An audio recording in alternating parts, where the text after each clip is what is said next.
दोस्तों, क्या तुमने भी नोटिस किया है कि टीएमकेओसी के नए एपिसोड्स को देखते वक्त एक डेजा वू सा फील होता है। मतलब टीवी को ऑन करो और एकदम ही लगता है कि ये तो पहले भी देखा हुआ है, बस थोड़ा सीन्स इधर उधर चेंज करके वही पुरानी स्टोरीज को दोबारा प्लेट में सर्व कर दिया गया है। रिमेम्बर, एक टाइम था जब टीएमकेओसी हर घर का फेवरेट शो हुआ करता था। घर का डिनर टाइम मतलब एकदम कंपलसरी गोकुल धाम सोसाइटी की मस्ती। लेकिन आजकल नए एपिसोड्स को देखकर सिर्फ एक ही सवाल दिमाग में आता है, नया क्या है बॉस। तो फिर चलो दोस्तों, आज के इस वीडियो में हम बात करेंगे कि टीएमकेओसी के नए एपिसोड्स में ओरिजिनलिटी क्यों गायब हो गई है और आखिरकार सेम ओल्ड स्टोरी लाइन्स क्यों रिपीट हो रही हैं। मेकर्स को क्या करना चाहिए ताकि शो का पुराना चार्म वापस आ सके।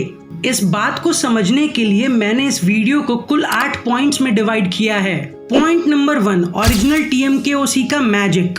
सबसे पहले एक फ्लैशबैक में चलते हैं। गोल्डन एरा ऑफ टीएमकेओसी 2008 से लेकर 2015 तक। उस टाइम पे शो लिटरली एक ताजा हवा का झोंका था। हर बीतते सप्ताह के साथ एक नया प्लॉट आता था। कभी गोकुल धाम में गणेश चतुर्थी का सेलिब्रेशन, कभी जेठालाल के शॉप पे जीएसटी टाइप की मुसीबत, कभी पोपटलाल के शादी का दुख और कभी टप्पू सेना की मस्ती। और सबसे बड़ी बात, हर स्टोरी आम आदमी से कनेक्ट करती थी। मतलब आपको लगता था अरे ये तो मेरी ही कॉलोनी में हो रहा है। सोचो, शो का ये रिलेटिबिलिटी हुआ करता था।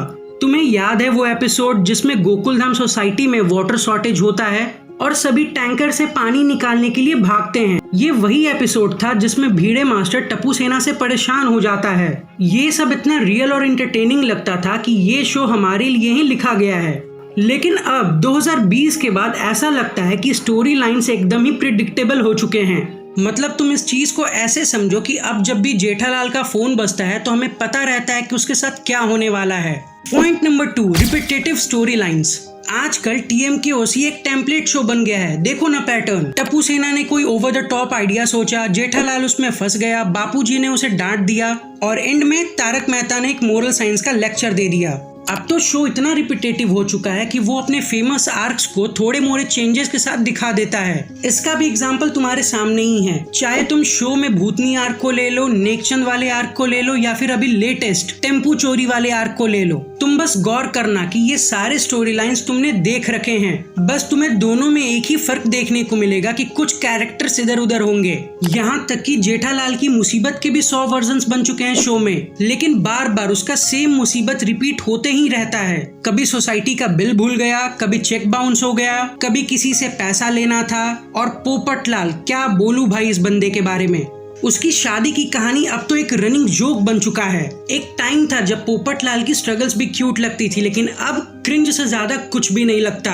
Point number 3, creative team and writing issue. जब शो नया था तब असित मोदी और उनकी राइटिंग टीम पर्सनली हर स्टोरी पे काम करती थी। तब के वक्त पे हर जोक्स में फ्रेशनेस होते थे। लेकिन अब शो को पूरे 17 साल हो चुके हैं और राइटर्स तो मानो जैसे उनके कलम में धार लगी हुई है। उनके पास कुछ नया आइडियाज बचा ही नहीं है। और सबसे बड़ी गलती ये है कि शो को लिखने के लिए नए राइटर्स को लाया ही नहीं जाता। वही सेम ओल्ड टीम, वही सेम राइटिंग स्टाइल, और इसका रिजल्ट तुम्हारे सामने है।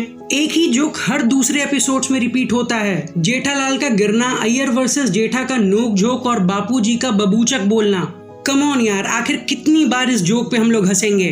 अब तो ऐसा लगता है कि शो का मोटो कॉमेडी से बदलकर क्रिंज हो चुका है। Point number 4, TRP pressure. TV industry में एक बड़ी प्रॉब्लम है टीआरपी का प्रेशर। जब टीएमकेओसी टॉप पर था, राइटर्स को फुल फ्रीडम होता था कि वो एक्सपेरिमेंट करें। अब टीआरपी गिर रही है तो मेकर सेफ खेलना चाहते हैं। सेफ मतलब वही ओल्ड फॉर्मूले पर काम करते रहना। लेकिन रियलिटी ये है कि ऑडियंस का टेस्ट चेंज हो चुका है। पहले लोग टीवी पर फैमिली कॉमेडी एंजॉय करते थे। अब ओटीटी और यूट्यूब के जमाने में हर किसी के पास अनलिमिटेड कंटेंट होता है। तो इसका मतलब बिल्कुल ही साफ है कि पुराना फॉर्मूला आज के टाइम पर नहीं चल सकता। लेकिन मेकर्स को लगता है कि नॉस्टैल्जिया के नाम पर टीआरपी वापस आ जाएगा। तो उनके लिए स्पॉइलर अलर्ट, ऐसा नहीं होता मेरी जान। पॉइंट नंबर 5, कास्ट के चेंजेस का प्रॉब्लम और ओवर स्ट्रेचिंग। शो के डाउनफॉल के पीछे एक और रीजन है कास्टिंग का प्रॉब्लम। टीएमकेओसी का ताकत था उसके ओरिजिनल एक्टर्स। जैसे कि जेठालाल, दया, बापूजी, सोडी, अय्यर, भिड़े और बबीता सबने अपने रोल्स में एक समय पर जान डाला था। लेकिन अब क्या, दया भाभी मिसिंग है, सोडी रिप्लेस हो चुका है और नए एक्टर्स का चार्म तो जैसे सेम लगता ही नहीं है। वैसे भी यार, जब एक डेली सोप 17 साल तक चलता है तो नेचुरली लोग बोर हो ही जाते हैं। Instead of fresh characters introduce करने के मेकर्स वही पुराने कैरेक्टर्स को खींच रहे हैं। मतलब देखो ना, जेठालाल तक के सीन्स को अननेसेसरी स्ट्रेच किया जाता है। ऊपर से एक एपिसोड का कंटेंट पूरे 4 एपिसोड्स में खींच देते हैं ये लोग। पता नहीं क्यों ये नए एपिसोड्स को देखने में मुझे कॉमेडी से ज्यादा रैगिंग लगता है। Point number 6, over dependence on social messages. अब तो ऐसा लगता है कि शो एक सोशल मैसेज फैक्ट्री बन गया है। हर दूसरे एपिसोड्स में ज्ञान होता है, एनवायरनमेंट बचाओ, पानी बचाओ, ऑनेस्टी रखो। टू बी ऑनेस्ट, पहले ये मैसेजेस नेचुरल लगते थे क्योंकि ये जो भी मैसेजेस थे वो कहानी के बीच में कॉमेडी के साथ ब्लेंड हो जाते थे। बाय गॉड, अब तो ऐसा लगता है कि इन मैसेजेस को जबरदस्ती ही डाल दिया जाता है। गेस करो, आप कॉमेडी देखने बैठे हो और लास्ट में 5 मिनट आपको मोरल लेक्चर मिलता है जैसे कि आप ही गलत हो। ऑडियंस को ज्ञान नहीं चाहिए, उनको एंटरटेनमेंट चाहिए। माइंड इट, मैसेज तभी इम्पैक्ट करता है जब कहानी आपको जेन्युइन लगे। बाकी तो यार तुम भगवान भरोसे ही बैठे रहो तो अच्छा है। Point number 7, lack of realism. पहले TMKOC देखते वक्त ऐसा लगता था कि ये सोसाइटी तो अपने बाजू वाले गली में ही है, लेकिन आजकल के तो एपिसोड्स एकदम ही फिल्मी और कार्टूनिश हो गए हैं जिसका रियलिटी से कोई दूर दूर तक नाता नहीं है। मतलब तुम ही सोचो, टप्पू सेना का हर एक मेंबर 26-27 साल का हो चुका है, लेकिन अधेड़ उम्र में होने के बाद भी इनके हरकतें बच्चों से कम नहीं है। और सच में उनकी इसमें कोई गलती नहीं है क्योंकि मेकर्स ने ही ऐसा किया है। तो अगर उन लोगों को लेक्चर देने से टाइम मिले तब तो इन चीजों पर ध्यान जाएगा। सच में यार, ओरिजिनल रियलिज्म को मेकर्स ने खुद ही मार डाला है। एनीवेज, अब बात करते हैं इस वीडियो के सबसे इम्पोर्टेंट पॉइंट के बारे में। वो है पॉइंट नंबर 8, ऑडियंस फटीग। चलो 1 मिनट के लिए अपने आप से ऑनेस्ट होते हैं और इस बात को एक्सेप्ट करते हैं कि 17 साल तक कोई भी डेली शो फ्रेश नहीं रह सकता। ऑडियंस थक जाती है सेम कैरेक्टर्स को देखते देखते। सेम सेट्स और सेम जोक्स को आदमी देखकर बोर हो जाता है। पहले कम से कम नॉस्टैल्जिया होने के कारण इस शो को देख तो लेते थे, लेकिन अब आज के वक्त पर हमारे पास ढेर सारे ऑप्शंस हैं। अब हम किसी एक कंटेंट के गुलाम नहीं रहे, अब हमारे पास पूरा समुद्र है। वैसे भी, और जब नए जनरेशन के बच्चे TMKOC को देखते हैं तो उन्हें शो एकदम ही आउटडेटेड लगता है। जहां इंडिया में लोगों को OTT पे मिर्जापुर, पंचायत जैसे वेब सीरीज देखने को मिल रहे हैं, वहां पे लोग TMKOC के पुराने टेम्पलेट वाले शो को क्यों ही देखेंगे। तो इन सारे पॉइंट्स का कंक्लूजन क्या है? क्या रोक रहा है TMKOC को राइज करने में? देखो, बात एकदम सिंपल है। TMKOC के नए एपिसोड्स में ओरिजिनलिटी एकदम ही खत्म हो चुका है।